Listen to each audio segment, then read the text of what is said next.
सो आज है episode 1 of accounts revision for 12th board exams.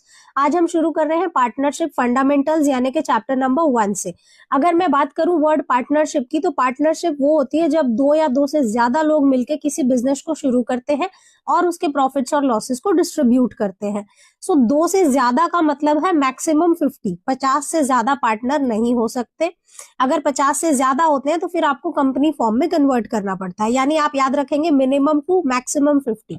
Now जब कुछ लोग मिलके बिजनेस कर रहे होते हैं तो वो आपस में एक अग्रीमेंट एंटर करते हैं, जो कि रिटर्न भी हो सकता है, ओरल भी हो सकता है। एडवाइजेबल ये है कि उसे रिटर्न ही बनाया जाए। टेक्निकली इस एग्रीमेंट को कहा जाता है पार्टनरशिप डीड। ओके, सो आप अपनी पार्टनरशिप डीड में जो भी लिखते हैं आप उन्हीं टर्म्स पे आप अपना बिजनेस कर सकते हैं।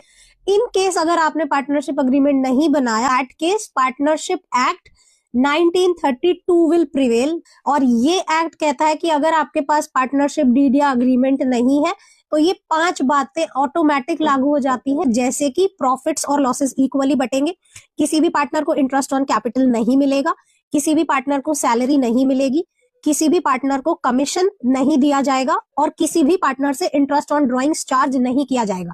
प्लस एक बहुत इंपॉर्टेंट चीज जो आपने याद रखनी है कि पार्टनरशिप डीड जो बनाया जाता है वो as per the terms of stamp act बनाया जाता है।